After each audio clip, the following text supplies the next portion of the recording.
I'm one of those people that kind of gets the habit of bubbling when they are nervous. So feel free to just raise your hand to notify me if I talk too much and if I need to move on.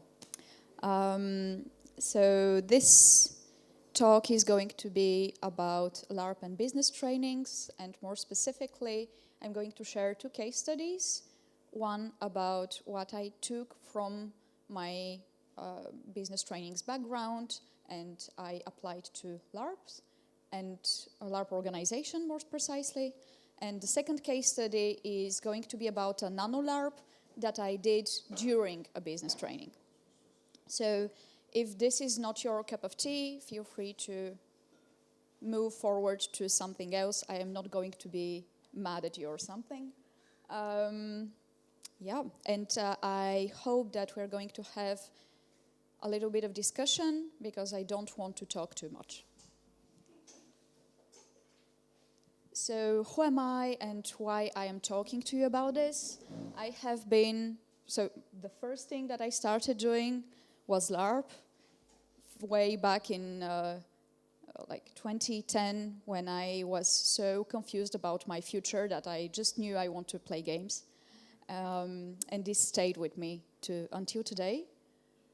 Then I started doing anthropology at university, and that got really hooked on the idea of co-creation as a tool that can bring positive change to the world.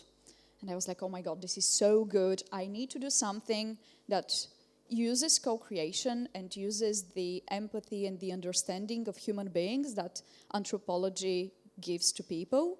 But I really want to do it in a business context because I like the research space, I like the university space, but I don't want to do this for my whole life. I want to get more practical. I want to actually change people's lives, or at least like do something that might help them change their lives. And this is how I found design thinking. So is there anyone in the room that have heard or knows what design thinking is? A couple of people, great. So design thinking, I am going to pitch it very briefly. It's a methodology that you can use in order to find solutions to complex problems. And it has a couple of stages, it is very well documented, and there are a lot of tools that you can use in this design thinking framework, starting from exploration. What is the situation? So you have a hypothesis that there is a problem, you go and explore and understand how people live that problem, then you kind of summarize all that, then you start ideating because you already know what the real problem is, and you start to search for solutions, and finally, when you have the solutions that you like the most, you test them out, etc. And what is very important in that whole process is empathy. And in the organization that I started to work in, it is a business redesign studio that has offices throughout Europe. So in this organization, we figured out that in order for big companies, because those are the ones we work with, those are the ones we train in design thinking, in creativity, in innovation, even when we manage to teach a lot of people from that company how to use those tools, how to use this framework, if they are leaders, don't have empathy and don't understand why it is important to listen to human beings, to customers, then it is very hard for the methodology to take root and to actually bring meaningful innovation to life. So we decided to do business trainings for leaders. More about this a little bit later. And I put here alternative education because this is something that also is kind of a red line through my development. And this is why I am thinking about LARP in an educational context. So how can a game be used to promote some ideas, to promote a behavior, or to make you think about one. And yeah, I already said that both of those can influence each other, both of those can give or take from the other. And the first story that I want to say, that I want to share, is the takeaways that I took from LARP for a LARP. Okay, sorry. I had to read my sentence because I forgot it. So the takeaway that I took as a LARP organizer from a training that we did. And yeah, have you met the briefing monster? Have you ever went to a briefing of a game that went really bad, or you didn't understand what the game is going to be like, or what you are going to supposed to do? Yeah, many people are laughing. So briefing monster exists, and LARP organizers are doing their best to fight it and to defeat it and to create very good and structured briefings that share the essential information and help you as the player, to empower you to play the game in the best possible way. And as a beginner organizer, I was so frightened by the briefing monster because there are all of those legends about how bad it is. I was like, okay, I need to use something that I know in order to be a little bit more calm and confident that the briefing I'm going to give to my players is going to be an okay one. Maybe not a great one, but nothing important is going to be missing. And I decided to try a framework that we use in our trainings at the very beginning of the training in order to set the stage and to brief our participants what they should expect and how things are going to work in that training. Because in design thinking there are lots of different rules that are not usual for many other trainings. You have to work in a very tight time box. You are going to be asked to do some things that you might want to discuss first, but we say first try to do it and then discuss it, and then after you have experienced it, get that new meaning in the discussion and in the understanding. And this can be very uncomfortable for people, so we need to prep them quite a bit. And the framework is I Do Art, which stands for intention, desired outcomes, agenda, rules, roles, and time. Okay, a lot of words. Maybe some of them you get what the meaning is. Rules and roles are pretty evident. But what is the difference between an intention and a desired outcome?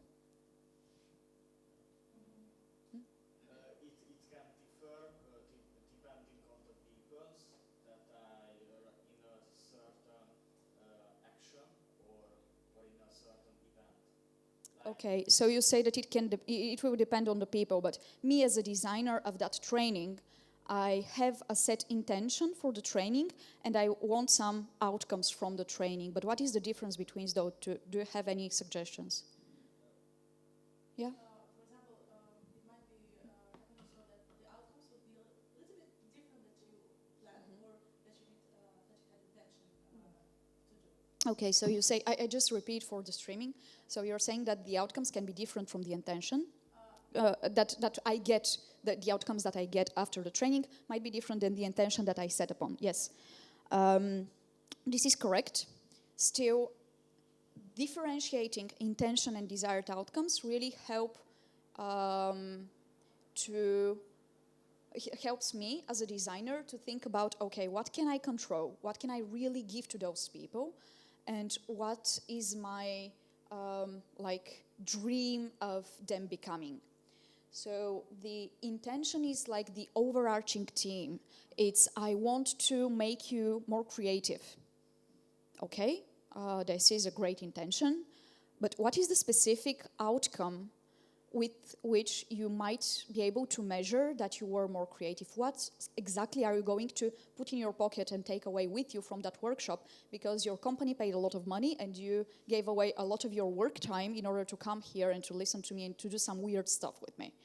And the desired outcomes are, can for example be, well, you're going to learn a new technique for brainstorming and a new tool for prioritization. And you are going also to get an understanding of a new methodology. Those are very specific things that might not make you more creative immediately, but they can be elements that will help this creativity play out in the long run. Also, the desired outcomes. So you might have a couple of trainings with the same intention, but with different outcomes after each one. If they, so I may do 4 trainings, 1 training per week for 1 month. Those trainings are going to be half-day trainings, and we are going to delve into different parts of the creative process in each one of those. And at the end, you're going to have a lot of, will have learned a lot of tools, a lot of techniques. You will be very well equipped to be creative. Okay, any questions here? Okay. So we have intention, desired outcome, agenda, rules, roles, and time.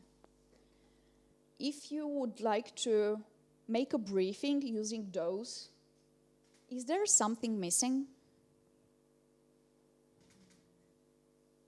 Is there something that you would like to say during a briefing that doesn't have a place here? Because I found some stuff. Yeah? Intention, desired outcome, agenda, rule, role, and time. Yep. Behaving. What do you mean? How to play a role. Well, okay. Interesting. I haven't thought of that. Problems. What do you mean?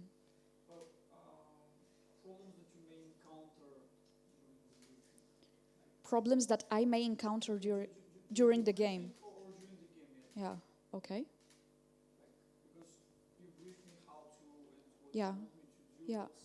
What if I encounter some problems? Like the usual problems in this game, because you run it like 10 times in this, you can address them in the briefing. Okay, that's interesting. So the usual problems of the game are 1, 2, 3.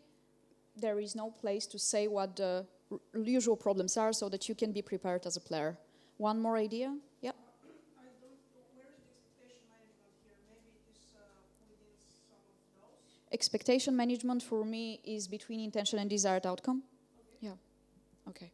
Yeah, this is very important for me when I set the, when I structure the things. I think about, okay, with the first 2, I am managing the expectations of my players. I'm telling them what they can expect from the game, what they are going to leave with as an experience, and then what is really going to happen. But the things that I missed, because I did this a couple of times for the same game, so it was very easy to iterate upon. Well, first, the context, because people oftentimes, when they come to my game, which is, I organize the game of a friend, which is a chamber LARP, and as it is very noob-friendly, many new people come that they know nothing about LARP. So for them, we need to set a little bit of a context before we delve into the briefing. So what the hell is going to happen, like very broadly, very generally, why are you here, and who are those people around you? Because we already said that when we described the event, but you know, people forget usually, or they just need a reminder with some other words. The setting of the game is something that is missing in the initial structure, because it's about, well, if I'm doing a training, it's obvious we are here, 21st century, and this is our set. But for a game, you need to say, are we going to do fantasy? Are we going to use the town or whatever? And it is very closely connected to the space that we are going to inhabit during that time. And in a game, usually the desired outcomes are, so the intention is something that me as a designer, I want to express through this game. And I cannot see, I cannot expect from one person to come to multiple LARPs in order to get all of the outcomes that I might want to put in. So they're all there at the end. And so what happens is kiddos arts. Like, so context, intention, desired outcomes, and setting in order to set the stage. And after, when you have set the stage, when you explained why they're here, agenda, rules, roles, time, and space to say specifically what is going to happen, and at the end, questions, of course. Okay, so this was the first use case. Do you have any remarks, comments, ideas? For example, when you organize the streams, how people usually perceive LARPing? Like, did you have any problems with them, like, not getting? Yeah. So this, I'm going to answer to your question with the second example. The question was, with those trainings, how people perceive LARPing. This is about what I took from the training for the LARP. Okay. Do you see yourself using something similar in a briefing that you would make? Yes? A couple of people? Okay. At least those are some ideas that you might feed your imagination with. Okay, the second example is much more juicy. That's why it's second, because your attention span is better at the beginning. Okay, so it was a nano-LARP, and it was during the leadership training. So context, we were, this is some of us. And you can see a lot of post-it notes everywhere because it was a design thinking training. It took a month, and we would meet each week for half a day in order to work on leadership skills. Those were people coming from various different organizations, and some of them weren't even living in Sofia, but they were traveling for the training specifically. So some of them were very motivated to participate. From our facilitators group, I am the only one that does LARP. So I had to, in the same time, design the main, do the main design of the nano-LARP and explain to the other facilitators how to be game masters during that game. It wasn't as hard as I imagined because they are very good facilitators per se, so it was good. And all of those people, they were already separated into 4 different teams for the purposes of the training, so it was very logical to them to continue doing so with the nano-LARP. The intention of the whole training, and so the game should have fitted that intention, was to inspire the model leader. They were leaders from different levels, from owners of startups to managers in big organizations, to acquire a new way of thinking and doing, through which to integrate new models and styles of leading effectively in the future. Okay. Very many words in one sentence. It was we were, you can see that we were a little bit confused what we want to do with the training, and that's why we had such a complex sentence. We couldn't clarify it, and we could not clarify it because we didn't personally know the participants before we started the design of the training, because it was so open, and this is one of the big red flags for us as designer of the training afterwards. But for the game specifically, we wanted these desired outcomes. We wanted to take people out of their comfort zone because they are so used to being their role that they forget what it is to be something else than a leader. We wanted to help them develop empathy towards their employees and to, improve their hyping skills is an easy way to put it, but the idea was it is very hard for leaders, and we wanted to work on that challenge.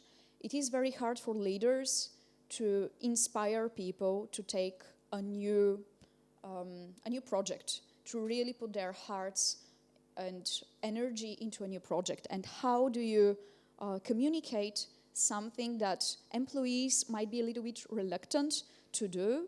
What do you do in order to hype them and make them want to really invest in that? And so the setting that we decided to put for the game was that they are all going to be working for a big company. In that big company, there are teams of leaders, so many people working. And they were going to have different positions, from leaders to employees. And that they will have a meeting in which a new project will be presented. This was the core of the game. The agenda, we didn't give it like this to them, but I'm explaining the details of the game to you. So we had a 10-minute workshop in which every group would prepare for what their specific task was. We had 15 minutes of playtime, and then 10 minutes for group discussion or group debrief between the people that played together. Then we had a 3-minute break to reset and to switch roles, so we did a little bit of theatrical reset. And then we did it all again, but those who were employees in the first run were leaders in the second one, and vice versa. And at the end of the whole thing, we had a 5-minute common debrief together in the common space. Very tight schedule. So the rules that were very important were to respect the timer, because we couldn't afford any deviations from the schedule. We had so many other things to do. To follow the lead of the facilitator and not to share their role with the others. So when they got a role, it was secret. And this is how a character would look like. So it was this big, and it was written, okay, keyword, you are the negative one. And then a description, how the negative one might behave. And then there was the optimist, and then there was the newbie that really likes the leadership because it's so inspired to move towards new stages in their career. There were a couple of roles. And so the roles, leaders, employees, and facilitators. The whole thing took 1 hour and 30 minutes. And for us as training facilitators, this was huge. I mean, most of our other activities would take 30 minutes. And it was a very difficult decision to give so much time to a game, which in turn for the game itself, it's so little. It was difficult for us to manage with the other tools that we wanted to give them, but nano-LARP. So the space, every group had their own room, so the two teams of employees would gather in their separate rooms, and they would read their characters, and they would prepare, they would think about, okay, how this character might behave, what are the connections between us, how are we as employees of that company, what is our culture that is not written down. In the same time, the leaders in their rooms, they would not be given characters, they would be themselves, but they would have to present this topic, and we would give them the topic. Well, it was something that had to do with ESG, because everything was under the sustainability hat. And they had to hype the employees to do this ESG project. And we had the whole way for the community things. So what do you suppose happened? They played, good. Well, Yes, they followed the rules, so they played, yeah. It went smoothly. As a timing, it did. As emotions, it didn't. It wasn't smooth at all. I mean, people were getting very deep into their characters, which really surprised me. Like for 10 minutes workshop and 15 minutes play, they were so deep. Yep. I'm Yes, he did. Because you work with Bulgarians.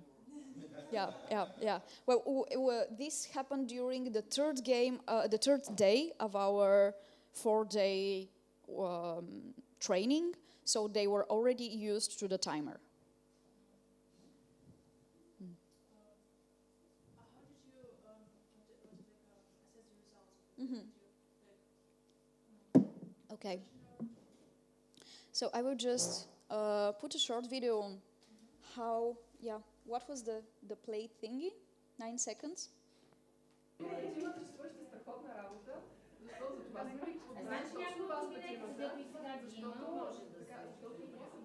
Yeah. So the people from the right are the employees, and the guy that is standing was like criticizing the leaders, and the people from the left were the leaders, and they were like explaining why it is important. So you see how small the space was, but it was enough for the reasons. And well, results, everyone was very engaged. I thought that we will have much more pushback from the part of those people that aren't usually asked to play games, but it was okay. The leaders were surprised how their behavior was perceived. In all of the 4 runs, the leaders thought that they are very empathetic and very understanding, etc. And when the employees were asked, okay, how did your characters feel? Like, they didn't listen to me, they didn't pay attention to what I was showing with my body language, etc., etc. The employees usually gathered against the leaders. That is something that surprised us, because we specifically designed the roles in order to have a diverse team. And there specifically were the people that didn't support the leadership and that those who did. And we wanted to have some dynamics between the employees as well. Obviously, all of them felt so misunderstood by the leaders that they were like, okay, we will gather up and we will not do this project as you want us to do it because we don't like it. Which gave them a lot of food for thought after the game, and they really appreciated it. And of course, this was their highlight for the entire training, because it was so, like, the most emotional thing that they went through. The issues with the game. So one thing, a team, the one with the big guy that was arguing, that team went really aggressive, and this caused a lot of bleed. And me, as a LARPer for so many years, I didn't even think that people might suffer from bleed when they have never played a game before, like this one. So what actually happened was that this team was so aggressive in their words that their leadership counterpart felt really bad about it, and we as facilitators had to do some emotional damage control afterwards, because the players of the employee team that went aggressive, they didn't grasp why the others were frustrated, why they were not feeling okay, and why it wasn't okay to the extent that it went. So yeah, we didn't have any safety mechanics. Maybe next time we need. There were characters only for one of the roles. So there were characters only for the employees. And this was given to us as a feedback. So it was a design choice. We wanted those people to, just to check my time. Okay, I'm good. We wanted those people to test their, so how they would really, they as themselves, how they would really present something. And to have very unfiltered feedback on their presentation and hyping skills. However, they liked that, but the feedback was that they would have loved to have a second game where the employees would be the people themselves and the leaders would have characters. Very interesting. We would have needed a whole day for that. So yeah, but we are thinking about it. How is it possible to do this next time? Of course, the whole thing was too short. but it was enough for the message that we wanted to put across, so we felt as it was a successful nano-LARP.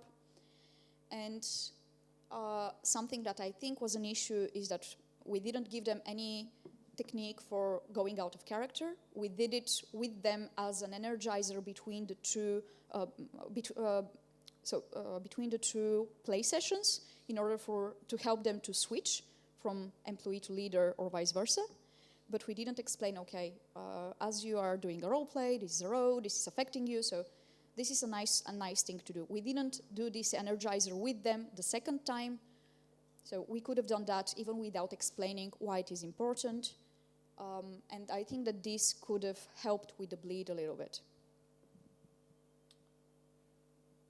Okay, any questions, comments, ideas, how we might use nano-LARPs, how can we change the nano-LARPs when we have like an hour and a half to 2 hours for the entire thing, workshop, play, and debrief. How many people actually play? Okay, yeah, sure. So one team was made of 5 people. So during one play interaction, there would be 5 employees and 5 leaders. With the facilitators on the side. We played the role of a GM, so we didn't enter actively in the game. We were taking notes and facilitating the debrief afterwards to make it more efficient. So 10 people in each run. So we had 2 runs. And we had 2 runs simultaneously, so we overall had 4 runs.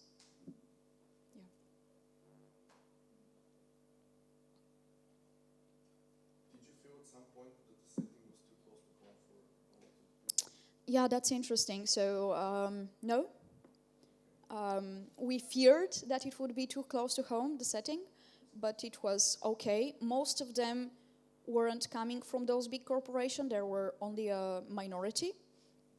And the whole interaction was so different for them that it was okay. And we wanted it to be closer to home for the leaders. And a little bit further from the employees, and it worked. But maybe because it was so close, we had that bleed. Was there some kind of a mechanism to choose which kind of leaders want, which would be the employees if there are like more than 20, 30 people and you get just 10 for the team? How do you present and choose who to participate? Well, they all did everything. So the question was, how do you choose who to participate and what role to take? They all did everything. I'm not sure No, I meant from the whole company. Yeah? Or choose a particular team. Oh, so from the whole company, who comes to the training? How do we choose? Well, this is the HR department that chooses. We don't have any. So what when we usually work with a specific company or organization from any kind, we tell them, okay, for our training, the best thing would be to have people from different departments on different levels of leadership in order to have the most diverse team, because this is important for design thinking process. Usually what happens is that we get people from 2 to 3 departments because they are the only ones really interested and invested in that training, or the HR department didn't present it as well as they could have, but we have no control over that. I think that the leaders only wanted characters to have some excuse why they have failed their leadership, because this is a leadership training. So Yeah. the employees doesn't. So it's important to employees to have characters and not to play themselves. And if a people fails, especially in a leadership role, because they feel that it's important. Try to find some excuse. Yeah, so you say that people wanted characters for the leaders because this could have been an excuse for their failure, correct? Yes. Certainly, it was a shock for them as personalities, and this is a very interesting discussion, and I would love to hear some more opinions. Is it better to give them another persona through which they can rationalize what happened, Or is it better for such a short time frame to leave them shocked that their usual way of doing things isn't as good as they thought? You would use the roles? Okay, why? Because this is the way that you protect the ego. Mm-hmm. Because sometimes when you put people in a situation that they might make quick decisions or risk situations, they might be afraid to do something or be afraid that they will be judged afterwards. So using rules, especially for non-LARPers, I think is a very good idea because afterwards they will not have to face the problems of judgmental behavior. Even if you switch roles afterwards, so anyone can see how is it on the side of the leader or on the side of the employee, etc., etc. Yeah, I will just give the short part of your answer. So to protect the ego, you would use the roles for the leaders as well. And so you would do a game in which both roles have characters at the same time. Yeah. Mm-hmm. Some other comments? I would say it otherwise. If I Can you may. give him the mic? I don't want to repeat it. No. Why? No. Because we are recording this and there are people online who want to hear what you're saying. Oh, I see. I would say it otherwise because we are talking about leaders.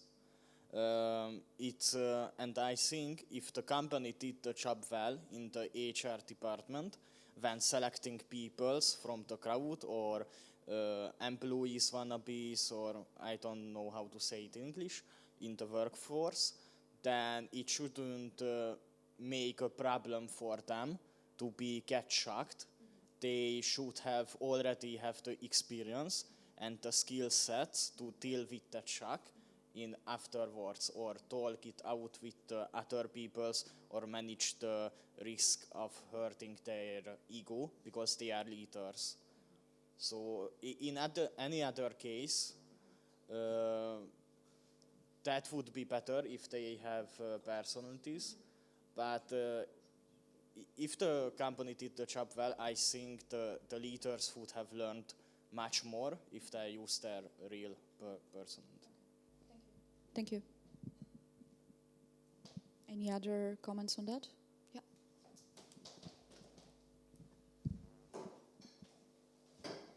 I think that actually both approaches can be very valuable, depending on the desired outcome.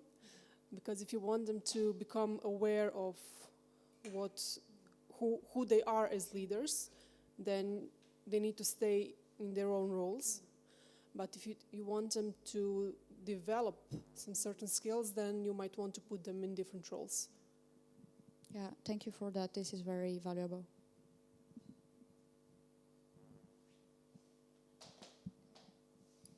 And yeah.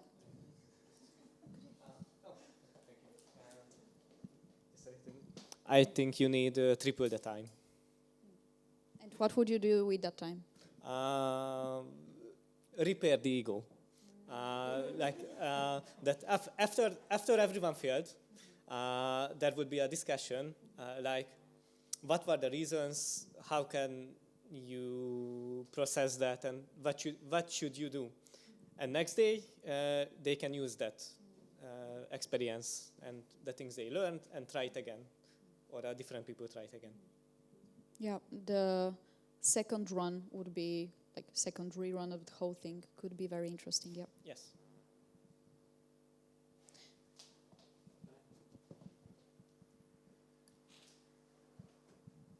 So a thought that comes to my mind is if the people are using their own roles in the company, first, in a place that there is already a tension, it could be revealed, which could be a good thing, but then a very nice way to recover and repair that would be needed. So additional facilitation with the professional is probably a good idea to have. And I forgot my second part. It's okay, you fill us in later.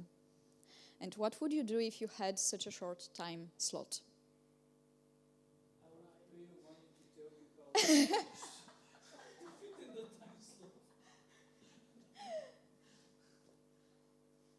I mean, you can invent another game as well. I mean, just some. I would like some brainstorming on using short time slots. I have another question. Okay, yeah. If you have a question, it's fine. Not connected with what you said. Okay. I just want to disrupt. I don't want to disrupt the flow. I can ask it later. Okay. Is there someone that would like to brainstorm? No, no one wants to brainstorm, so you can ask. So based on that experience that you already have with that game and with that training overall, how would you pitch me as if, for example, I'm a president of a company, how would you pitch me using a LARP in business training? Yeah, so that's why we have salespeople.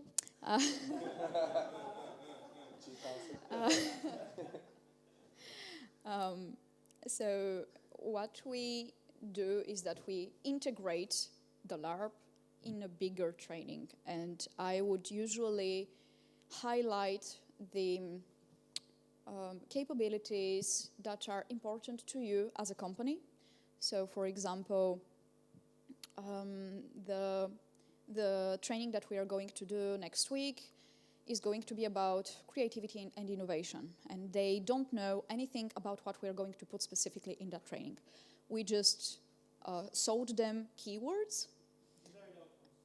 These are the outcomes, precisely. And how are we going to reach the outcomes? Well, here we pitch that we are going to have a participatory approach, that is going to be very hands-on, that they are going to leave with things that they can start using tomorrow. It sounds very hyped, but companies really need to be reassured of that. And we, in order not to sound like too basic and too ChatGPT-like, we give them examples with our previous practice. So we did this for that company before, and those were the results. They were very happy. Afterwards, they did this and that, and they had a really innovative thingy. Or we are creating something that is public. We have a project that is public, and this project can be shared as well. So there you can see our process and the results, and it is not protected by some contracts.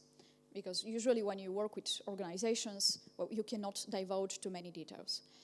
And we use those to sell our approach, because design thinking is a little bit as LARP in the business world. I mean, it's something magical, something weird. You're using all of those colorful things. You ask people to play around with different tools and stuff, and it's not very straightforward if you're coming from a classical business perspective, how this is going to be helpful for you. So we don't usually tell them that they are going to play games. We tell this to the participants at the event itself. And even when there is a game, we don't start with the game. So we take a little bit of time to make them feel comfortable with the setting, with each other, with us as facilitators, to trust us a little bit that the process is not crazy. And that there is a hidden logic behind the craziness, and that it brings you some results. And because we use different games as well. This is the first LARP that we did, but we have other games. And when we tell them, okay, now we are going to play a game, and they are already tired because we did some stuff that involved thinking, they are a little bit happy that they will have a break. Some of them take it seriously. Some of them take it as something funny. But when we do the debrief after the game, they see how it all connects to the thing that we are going to tell them later. So they have this physical embodied knowledge for the abstract things that we are going to present them after the game. And it is very, very helpful and works really well. Even those that take it as something funny and are a little bit disruptive of the whole process, they either get channeled from the others in the group that really want to do the game correctly, or this serves as a great example in the debrief, because those things happen in the real world as well. For example, that we have a scrum game with balls. So there is a huge amount of tennis balls, and you're passing those tennis balls around, and it's very funny because they fall on the ground, and you need to run and catch them, and etc. And if there is someone specifically throws the balls at someone that he isn't supposed to, well, a chaos happens. And then in the debrief, we can say, okay, well, you saw what happened. There was chaos, and this is what you can experience in your real work if the person that needs to give the project, like needs to give the work that they have finished to you instead, is not communicating with you and tries to give it directly to him. Chaos. And then they see, they're like, aha, oh wow, what happened with my body actually has a relationship with what is happening, like with information and with some more abstract things in my work life. Okay, I think that we are at the time, but if there are more questions, I'm happy to answer. Yeah.